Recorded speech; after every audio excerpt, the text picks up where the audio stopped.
All right, we're going to go ahead and get started. If you could continue to make your way in and get seated. Those of you standing in the back, could you wave in a few more people so we can get started? Thank you. It's my great honor to introduce our next speaker, Joe Grabowski.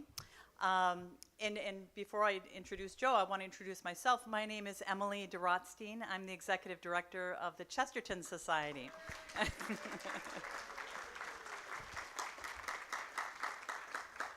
And I'm just thrilled to see you all and look forward to meeting many more of you over the next couple of days. A little bit about Joe, our next speaker. He is the Vice President of Evangelization and Mission for the Society of Gilbert Keith Chesterton, our worldwide lay apostolate. He helps lead in our mission to evangelize through education, helping people live holier, happier lives, looking to G.K. Chesterton as a model of lay spirituality. And Joe helps bring the wit and wisdom and goodness of G.K. Chesterton to the world in so many ways, and he's been doing it for so many years. First of all, he leads the local Chesterton Society here in Philadelphia, GKC Philly. He's a regular contributor to our wonderful magazine, Gilbert Magazine. Together with Gretelyn Darkey, he co-hosts our podcast, Uncommon Sense. And he leads our fantastic team to organize the annual Chesterton Conference. Joe formerly served as the executive director of the International Organization for the Family. He holds a bachelor's in philosophy from St. Charles Borromeo Seminary and a master's in English from Marquette University. I'd like you to help me welcome to the stage my colleague and my dear friend, Joe Grabowski.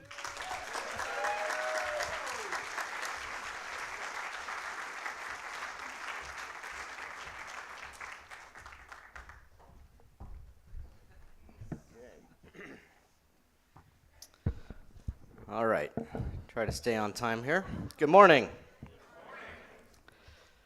Going to jump right into it. In 2008, there was a fascinating study published in the Journal of Experimental Social Psychology. I'm sure we're all avid subscribers to that particular periodical. Just in case you missed this particular issue, I'll remind you about it. I will admit the paper's title hardly commends itself as a riveting read. It is Social Support and the Perception of Geographical Slant, which I admit sounds like academic Mad Libs.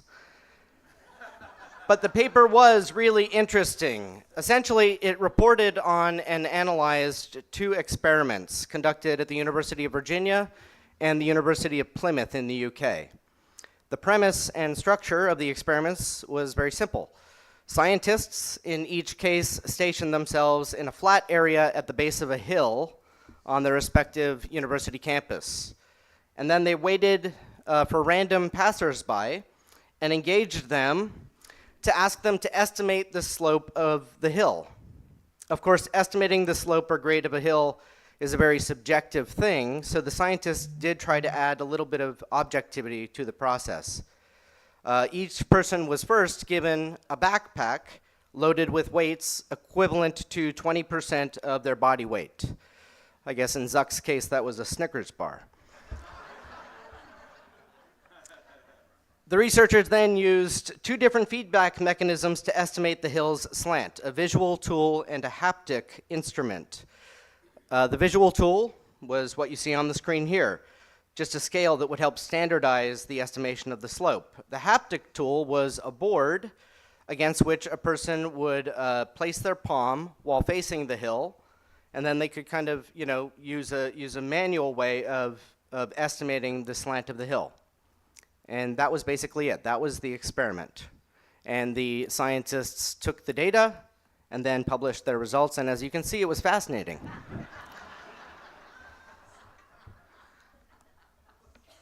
I think that's all straightforward. I don't need to...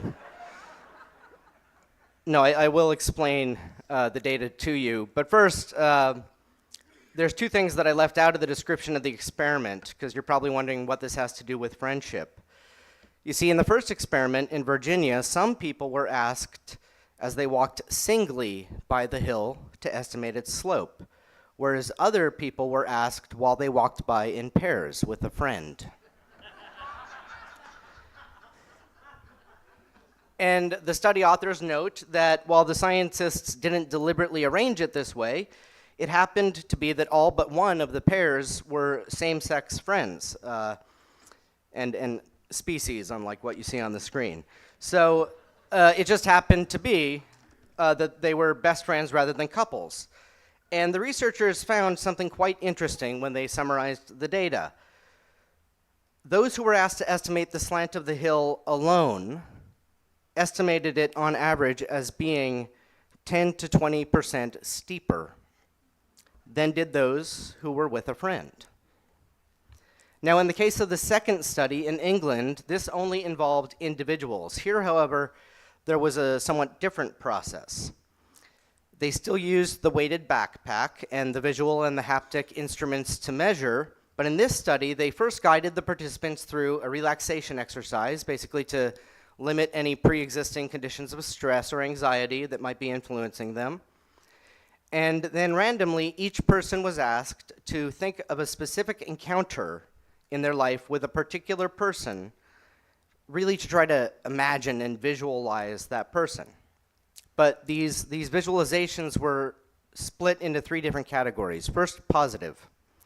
These participants were told to think of someone of great personal importance to them who made them feel good, who would help provide help in a difficult situation. Then there was a neutral category. They were asked to imagine somebody they didn't know really, but they saw pretty frequently. For example, a store clerk, but somebody they neither liked nor disliked.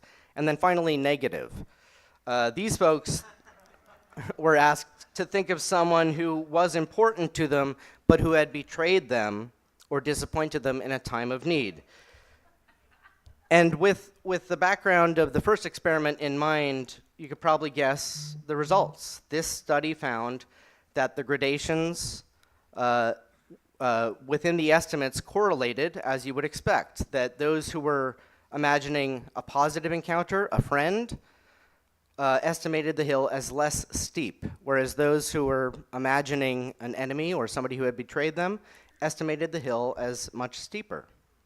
And if this seems obvious, or even simply intuitive, I want to point out that as it is in this experiment, so it is in life. We each face hills to climb and weights burdening us down. And what these studies show convincingly is that even the very thought of a friend makes that hill less steep, makes the burden less onerous to carry. And if you think I'm being hyperbolic, consider this. Multiple large-scale studies have replicated findings that loneliness and being without friends is correlated to a lot of bad outcomes in life and generally more difficulty, including a generalized increase in all-cause mortality. There was a review of 148 studies with over 300,000 participants that indicated a 50% increased likelihood of survival for people that had good friendships compared to those that were lonely. And this is regardless of age, sex, the initial health status of the individuals, and the cause of death. To take another example, a more refined longitudinal study from Ireland followed a cohort of 8,500 people, all over the age of 50, for 2 decades, beginning in 2006. And the study found that social participation, friendship, and social relationships are just as important as other factors that we usually associate with longevity, such as exercise, diet, and not smoking. And as a smoker, on that last point, I want to drive this home. Our own Surgeon General, the guy who puts the warnings on the packs of cigarettes, published a report finding that the mortality impact of being socially disconnected is similar to that caused by smoking 15 cigarettes a day. And it's an even greater risk. Being lonely, not having friends, is an even greater health risk than obesity and physical inactivity. Simply put, people with more friends, and with better friends, tend to live longer. and happier lives than those who are without. Finally, if we need any further assurance of the importance of friendship, we can turn as believers to the Word of God. One second. Where's the Word of God? There it is. There is but one, and he hath not a second, no child, no brother, and yet he ceaseth not to labor. Neither are his eyes satisfied with riches, neither doth he reflect, saying, For whom do I labor, and defraud my soul of good things? In this also is vanity, a grievous vexation. It is better, therefore, that two should be together, and not one, for they have the advantage of their society. If one fall, he shall be supported by the other. Woe to him that is alone, for when he falleth, he hath none to lift him up. And if two lie together, they shall warm one another. But how shall one alone be warmed? And if a man prevail against one, two shall withstand him. A threefold cord is not easily broken. That's from Ecclesiastes. But alas, friendship, high, holy, and good as it is also impacted by the fall. It is also bitterly hated and fiercely attacked by the evil one, just like the other essential institutions in life, the family, property.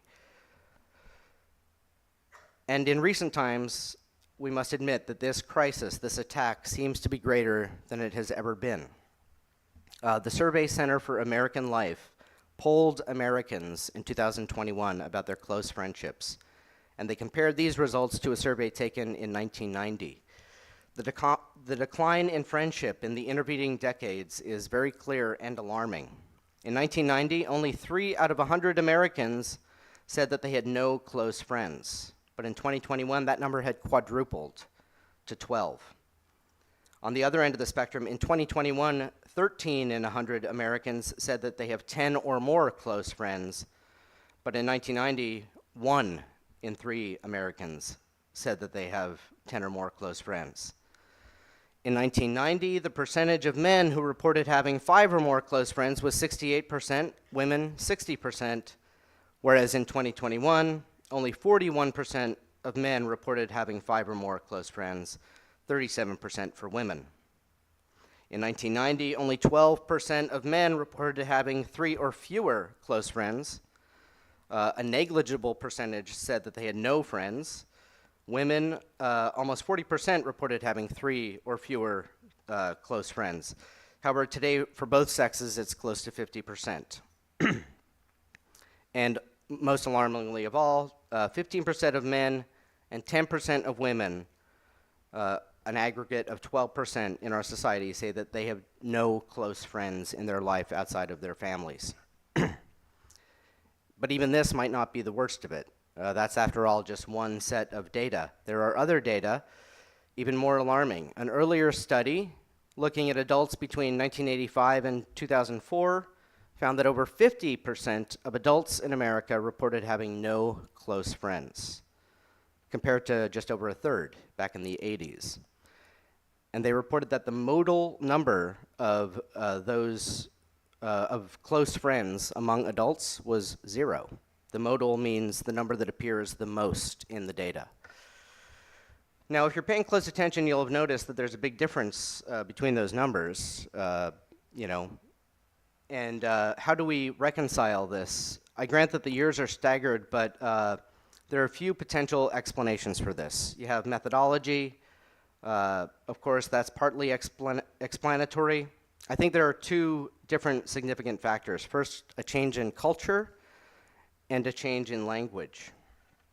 On that subject of language, in the earlier study, the earlier one that found that 50% of people had no close friends, they provided specifics on what they meant by close friend, and in particular, they emphasized the idea of a friend being a confidant, someone you could turn to in need and talk to about just anything. Whereas the later studies that show higher estimates of friendship in America might be flawed because basically we've loosened the definition of what counts as a close friend. It's not somebody you confide in. It's good enough that you talk to them about things like sports and work.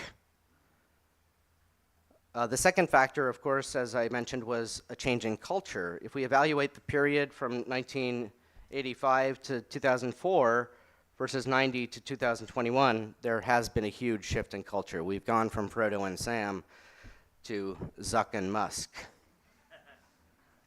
Huge cultural shifts. Even when people are together, they're on their devices, as Alan pointed out in his talk last night. The shifts in language and culture are interrelated and mutually reinforcing. The way we speak about relationships in a culture-wide way shapes the way that we think about relationships.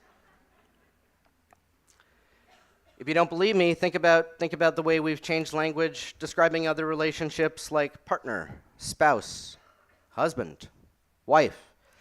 I'm willing to bet that most people in this room know at least one person who once began with good intentions compromising on the use of language regarding how you describe, say, marriage, and who eventually ended up compromising on much more than the lexicon, but the values underlying them. And so it is with friendship. We use neologisms like friend request, which has entered our daily lexicon. We have acronyms like IRL, which is what the kids say to describe in real life. And the word unfriend was the Oxford English Dictionary's word of the year in 2010. I could go on and on. I could tell you about the massive crisis of Japanese men falling in love with virtual girlfriends. Not online girlfriends, virtual girlfriends. These women aren't even real. And the men admit that. They don't care, because they feel that that unreality stacks up fairly well against the unreality of their day-to-day lives and the relationships that they experience with flesh and blood human beings. We could dwell on the social psychoses plaguing young people, the anxiety and depression that Alan talked about last night.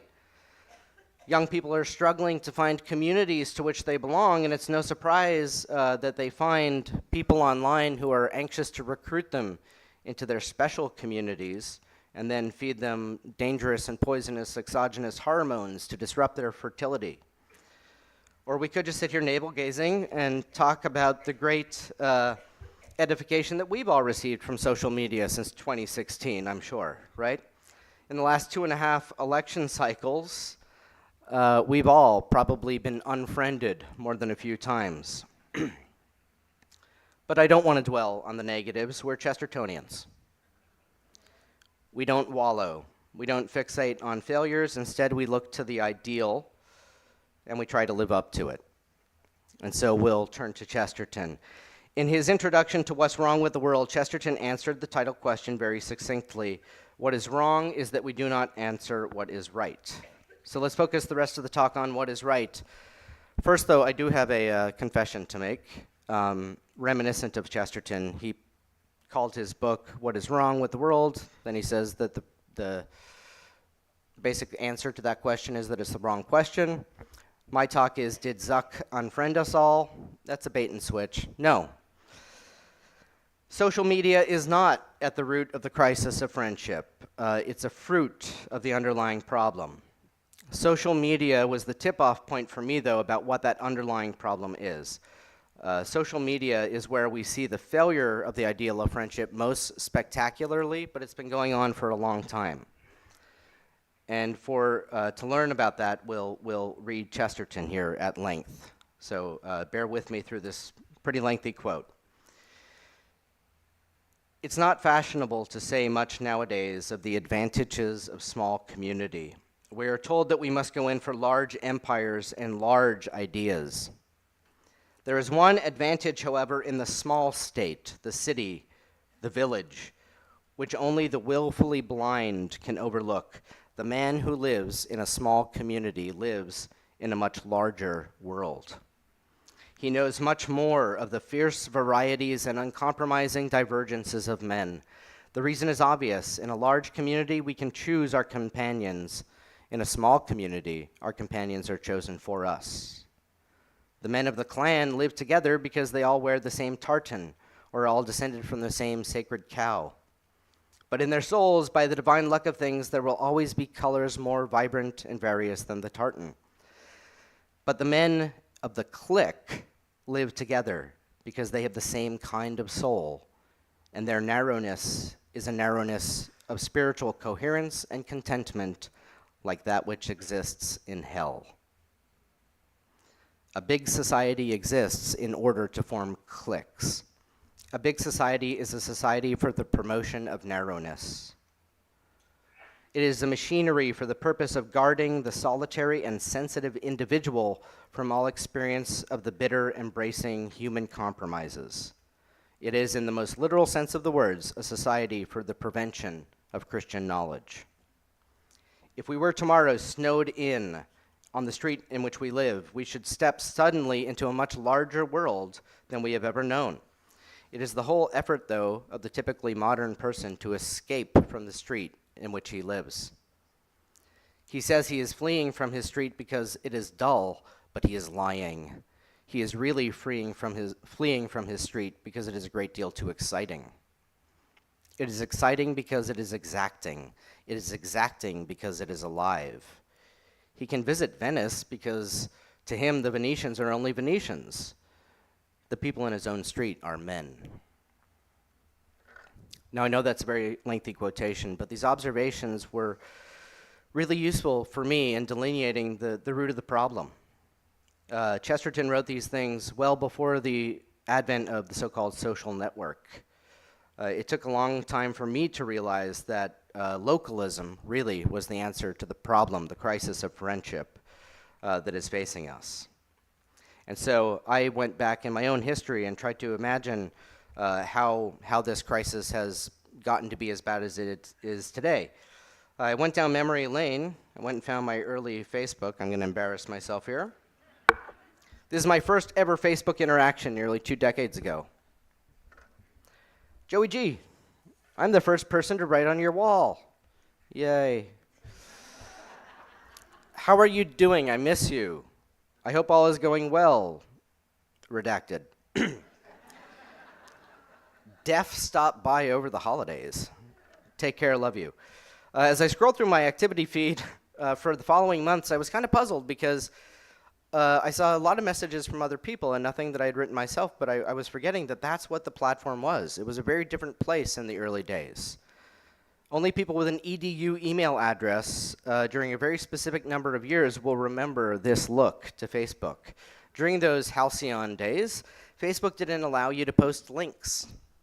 You couldn't share stories. Photos were brand new at the time that I joined, having only been added to the platform in October of that year. Before that, it was text only. Posting was different too. You could post on your own profile, but for the most part, you went and wrote on other people's walls. It was the digital version of the notepads and whiteboards that people hang on their dorm room doors. But very quickly and very obviously, something changed. Namely, Facebook became a big society. Advertisers and investors began to take notice. The platform expanded out of the edu-only space, began recruiting new users, and on it went. Facebook got bigger, and look at it today. The truth behind Chesterton's words couldn't be more true. A big society exists in order to form cliques. And that's prophetic right down to the homophonic double meaning of the word clique. That's when it clicked for me. Social media, all the mechanisms of the digital age, this wasn't the rise of a new existential threat to friendship. It was just the opening of a new territory in a very long war. Friendship got to this space before the online space, and then the enemy followed it there and besieged it. We'd seen this sort of thing in society before. And as I went down the rabbit hole of history, I identified 4 major things common to almost every period in history that militate against friendship. The first one we've already mentioned, cliques. We've all heard, especially in the last few national elections, warnings about the increased polarization in our country, how social media exacerbates that. The algorithms feed confirmation bias and prejudices. It results in an echo chamber effect. And as I turned to Chesterton for insight and wisdom, I found him warning about the very same things, the idea of living in a bubble and only listening to those you agree with. Except in his day, he was warning against the newspaper conglomerates, how small papers were going out of business and they were being bought up by large papers, and the message was getting funneled and standardized. He also complained about the party system in politics, which tends to separate people into tribes and diminish that vitality and vivacity of community. The same had been true in epochs before Chesterton. From the sloganeering of the French Revolution to the propaganda campaigns of the Protestant Rebellion, factionalism and the peer pressure of the in crowd had always been a threat to friendship and serene community. We even read about this in the New Testament, especially in the epistles, notably the first letter to the Corinthians by St. Paul. Cliques are essentially what he's warning the Corinthians against and condemning them when they say, I am of Paul, I am of Apollos, I am of Cephas, right? And Paul asks them, is Christ divided? They were engaged in the identity politics of that first generation of Christians. And nowadays we can put other names on those things, but I think we know that we Christians can fall into this habit today, and we can condemn it with the very same word that St. Paul uses in Corinthians, although very few Bibles translate it this way. If you look in the Greek, the word is schism. A second threat to friendship is that impulse to escape. On social media, it's always sitting right there. It's the X. You can unfollow a friend. You can get rid of them with one click. You can hide them. In Chesterton's day, he wrote of how modern men want to escape from the street in which they live. That evasiveness is also the tendency present in any of us when we think of a vague, remote ideal of community above the actual lived community in which we find ourselves. Chesterton talked about humanitarians and philanthropists who love the vague notion of mankind, but they despise men. And there are more subtle ways that we ourselves fall into this, sometimes with good intentions, chasing alluring ideals. If we don't like the music or the decor at our parish, we'll drive miles out of the way to find one that suits us. If we find ourselves limited by the selections available at the mom and pop shop in the neighborhood, we'll just get our desired wares door-dashed to our house or delivered fresh from a Chinese slave encampment from Temu. We escape the messiness, the smallness, and the make-do spirit of Main Street with all of the ease and the alacrity that Wall Street can provide. And ironically, the phrase that's come to typify this behavior is keeping up with the Joneses. And yet Jones was Chesterton's name for the common man. Those whom we're really keeping up with, he gave other names, Hudge and Gudge. Related to escape is this tendency, this threat of narrowing. And narrowing is the disappearance in our society of third spaces, so-called. Sociologist Ray Oldenburg wrote very well about this problem in this book, The Great Good Place. Third spaces were those outside of home or work where community and friendship could be formed. The pub, the locally owned coffee shop, the community or church hall, the neighborhood pool. These spaces have been crowded out of civic life. It's also sometimes easy to forget that we don't have these anymore, though, because we have shoddy replacements for them. We have the mall. We have the big chain-owned sports bar. We have the local Applebee's, which is an oxymoron. We have the Starbucks. We have the big box store. The list goes on and on. As Chesterton noted in the quotation we looked at above, a big society is a society for the promotion of narrowness. Despite the abundance of offerings on the shelves at the grocery store, we enter that grocery store through a very narrow gate. It's not the good narrow gate that Christ talked about. We don't feel narrowed entering that grocery chain and buying exotic fruits that we've never heard of and don't know how to cook with, but we buy them anyway and let them rot in our fridge because we saw something on YouTube that made us excited about it. And that seems broad, but a broader experience is sharing your backyard raised eggs with your neighbors. The fact is that friendships just aren't formed in the checkout aisle at Walmart or at the chain restaurant blaring terrible music to save its guests from mediocre conversation. Mediocre conversation is a good thing. It's still conversation after all, and as Chesterton reminds us, a thing worth doing is worth doing badly. Finally, there's that problem of anonymity. Whoops, I'll go back. The problem of anonymity, we know how this functions on social media. We all see people being bullies because they're hiding behind some kind of avatar, right? How does it happen in our day-to-day lives, right? Chesterton talked about the people that go to Venice and they can just see people as Venetians rather than as men. We don't need to travel so far. Odds on there's a lot of data that supports this supposition. Many of us probably don't know the names of half of the people who live on our blocks. They're anonymous. Or in our own neighborhood. We don't make friends anymore with our neighbors. Think about even your work colleagues. How many of their spouses' names do you know? How many of their kids' names and grade levels do you know? Here's an even more challenging one. What about the names of that family that always sits in that pew four rows up at Mass? What are those kids' names? It's not all of us, but it is too common in our society. And so we have to ask ourselves what we can do about this. I mentioned Ray Oldenburg's book before, The Great Good Place. I agree very much with his thought on the narrowing of society and third spaces.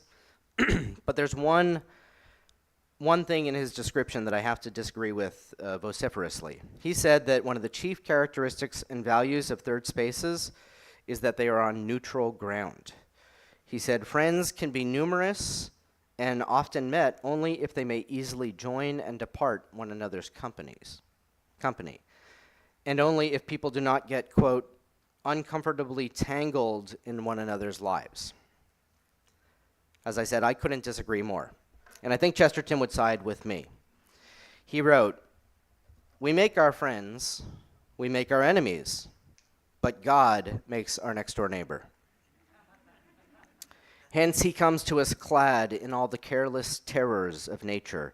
He is as strange as the stars, as reckless and indifferent as the rain. He is man, the most terrible of the beasts. That is why the old religions and the old scriptural language showed so sharp a wisdom when they spoke not of one's duty towards humanity, but one's duty towards one's neighbor. The duty towards humanity may often take the form of some choice, which is a personal or even pleasurable choice. The duty may be a hobby. It may even be a dissipation. We may work in the East End because we are particularly fitted to work in the East End, or because we think we are. We may fight for the cause of international peace because we are very fond of fighting. The most monstrous martyrdom, the most repulsive experience may be the result of choice or taste. We may be so made as to be particularly fond of lunatics or especially interested in leprosy. But we have to love our neighbor because he is there. A much more alarming reason for having such a serious operation. He is the sample of humanity that is actually given to us. Now, the awkward point in this quote from Chesterton for me is that he says, we make our friends and our enemies, but God makes our next door neighbor. I don't think we're in disagreement here, because he does say elsewhere, after all, the Bible tells us to love our neighbors and also to love our enemies, probably because they are generally the same people. I think we need to make friends of our neighbors. That's what we're called to do. You see, the real cost to the friendship crisis isn't greater mortality, worse than smoking 15 cigarettes a day. It's not the fact that society as a whole is weakened, although that's certainly one of the costs we pay. The real cost is that if we're not making friends of our neighbors and even of our enemies, we are failing in the most basic command that Christians have, to love one another. So Pache Ray Oldenburg, we do need to get tangled up in one another's lives. we do need to mind one another's business. Chesterton says elsewhere, he says we sometimes say that we don't want we want our neighbors to mind their own business. He says, no, if you look in society at the people who are really minding their own business, they're the bankers and the corporate capitalists. They're minding their business, and their business is taking hold of you and capturing you. Neighbors do get entangled with one another's lives. Mark Twain was wrong. Tall fences don't make better neighbors. No fences make better neighbors. When we live together, when we do life together, when we have friendships, good friendships, IRL, as the kids say, in real life, we're living up to the command of Christ to love one another. We need to be very cautious as Christians, following Chesterton's example, to avoid cliques, to avoid the tendency to schism, to avoid allowing inessential things to eclipse the essential things in our life, to avoid chasing our preferences rather than dealing with what is given to us in our own backyard. We can't allow things to drive a wedge between us and those to whom we are yoked by common religion and local proximity. We need to avoid that temptation to escape and lean into localism. Deal with our neighbors with all of their messiness, with all of their idiosyncrasies and their annoying lawn mowing habits, and love them. We need to create real spaces, third spaces in our society where we can live together, where our kids can grow up together, where we can form those tightly enmeshed relationships that have multiple points of contact, where our co-parishioner maybe is also in the bowling league with us, or in the Knights of Columbus, or helped us paint our house, or helped us move, or whatever it happens to be. The more points of connection, the more we enmesh ourselves together, the more likely it will be that when the going gets tough, when we find ourselves at the bottom of that hill with a steep climb ahead of us and a weight to bear, we won't be bearing it alone. We need to battle against anonymity, see our neighbor, the sample of humanity that God has given to us, by looking up from our phones once in a while, looking out from the preoccupations that we have, and encountering Christ in the panoply of faces in which he comes to us. And helping one another, we'll make friends with God. And when we show up to the heavenly banquet, the banquet feast of the Lamb, and St. Peter asks us, how many in your party? We won't give the depressing answer, just one. As Emily mentioned, I'm the co-host of our podcast, Uncommon Sense, and our tagline is that Chesterton is better with friends. And there's an anecdote, I don't know whether it's true or not, that St. Teresa of Avila once said that God is good, but God with chocolate is better. And so to combine the two insights, yes, Chesterton is better with friends. God is better with friends. And he wants us to come to him with friends and to have his friendship forevermore. Thank you.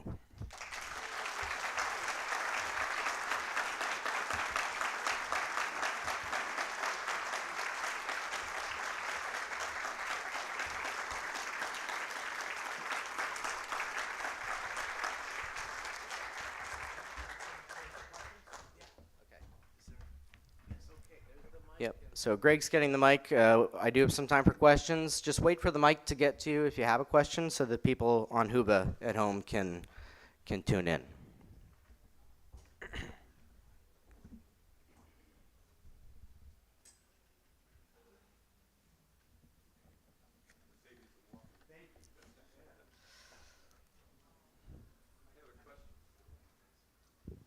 I have a question that's going to make it sound like I wasn't paying attention during your talk. Yeah. But it seems to me kind of a meta question on the effect of social media. It seems counterintuitive that social media makes us more alienated. Why doesn't it bring us into more relationships? I think for those reasons I mentioned that are choice limits us sometimes, right? We have too many choices. We have too many choices of the way that we engage with one another on social media. We have that, what Ray Oldenburg said, that ease to join or depart the conversation. What really draws us together is being thrown together, right? It's those encounters where you're in a moment with someone and you have to have their conversation. You can really be cornered by them, and they can put demands on you. That's the formation of true relationship. Social media, I think, again, in the early days, it provided, I think, a better simulacrum of true community. You could check in with people that you hadn't seen in a long time. But even in our modern day, even that becomes a temptation in of itself, right? Because your old friends from college might be across the country, but you're on a text thread with them, you're maybe engaging with them on social media, maybe you play online games together, and these things that make us feel connected, what we don't ask ourselves is, what's the opportunity cost there? Because there's always a relationship, there's always somebody with us whom we are disadvantaging by maybe over prioritizing those more remote relationships.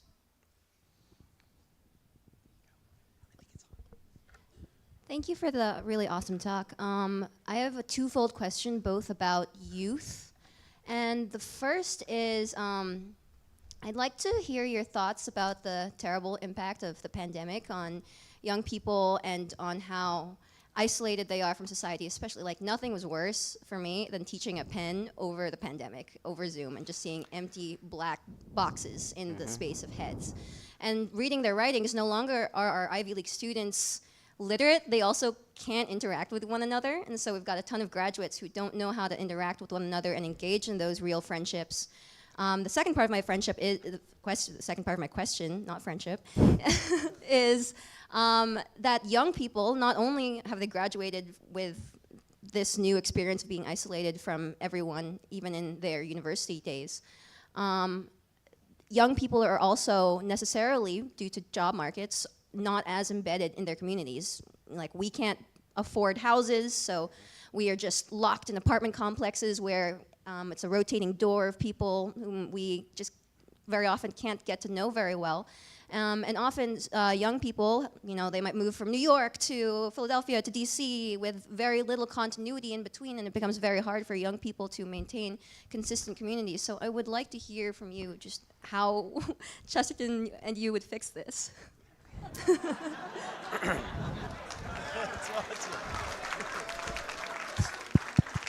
Fix it, Joe. So if you can't tell, I planted some softballs in the audience.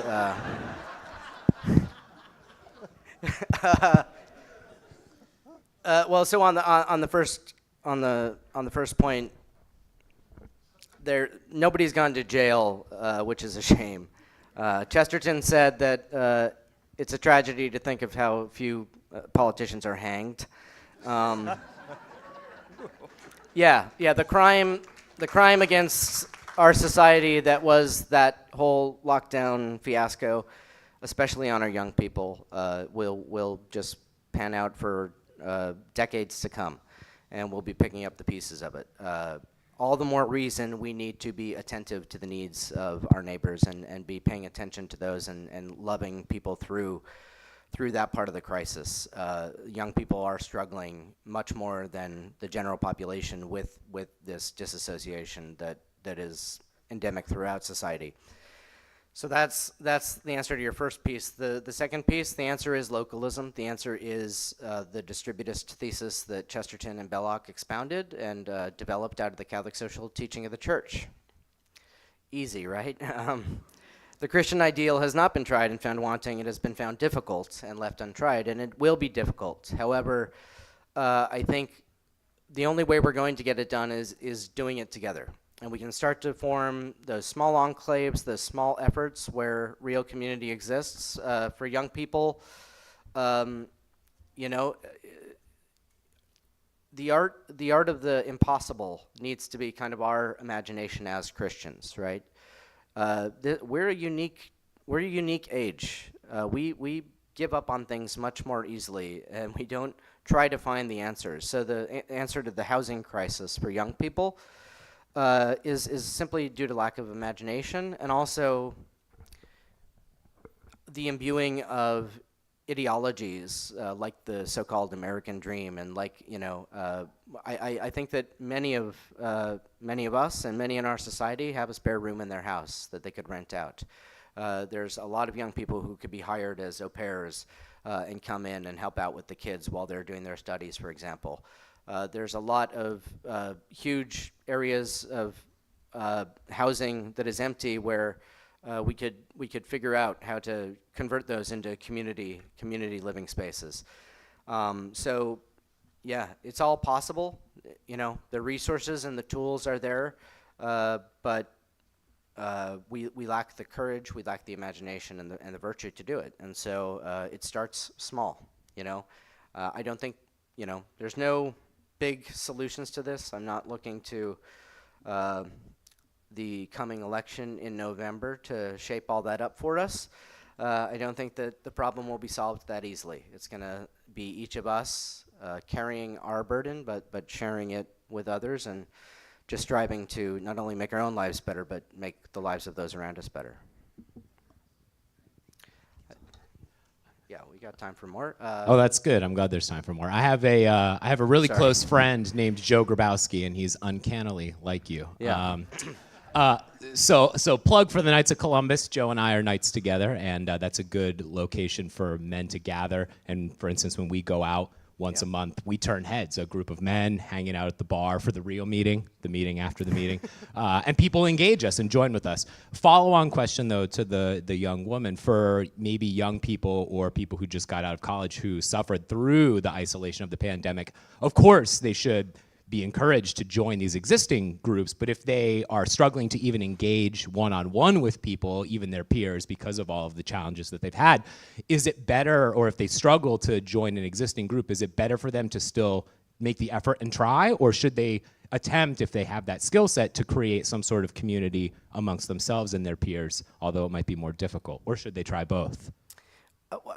Hard to say, really. I think I'm sort of against creating new things. There's a lot out there that we just, our heritage, our tradition is rich, right? Christendom has bequeathed to us an amazing heritage, and we just need to exploit it, right?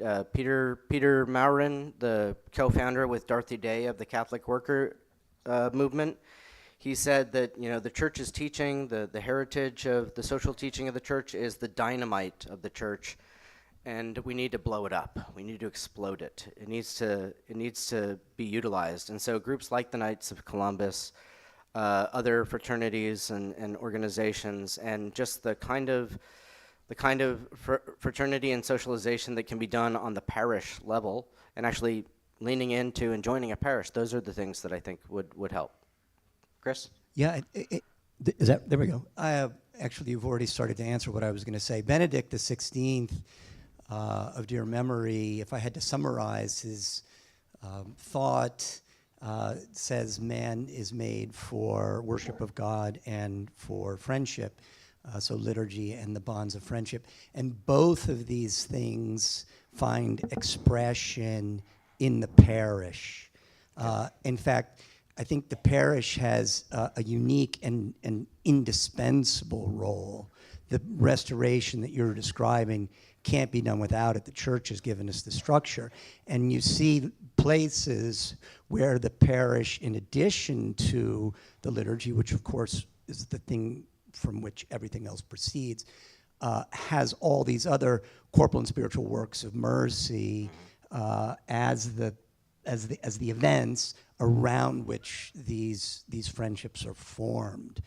Outside of that, in fact, even there can be an economic. You mentioned housing. I have this thing in my imagination. It's probably against the law, but well, I have a lot of things in my imagination that are against the law. But parishes kind of becoming their own sort of building and loan. If lending, making mortgages for if you belong to the parish and live within a certain radius, like I would say you have to walk or something like that. I don't even know if that's legal, but those of you who are creative and thinking about, you know, public administration and do something like that. But yeah, so it's a burden, especially on clergy and then those of us who are actively involved in our parishes. Your point about, do I know the names of that family that I see, that really strikes. The answer is no, I don't. Yeah. Yeah. Well, I think that's all the time for questions. I have a couple of announcements we need to make, but I will say to Chris's point, that it's at the parish, and the parish will not be ideal, and it's not supposed to be, right? It's in that messiness. It is in that dealing with one another, with all of our warts and all of our problems. There's a great line, I forget who said it. It might have been Merton, but it was about the monastery. What is a monastery simply defined? It's a place where we bother the hell out of each other. Literally, right? And that's what a good parish should be as well. So thank you all once again. Just stay tuned for a couple announcements.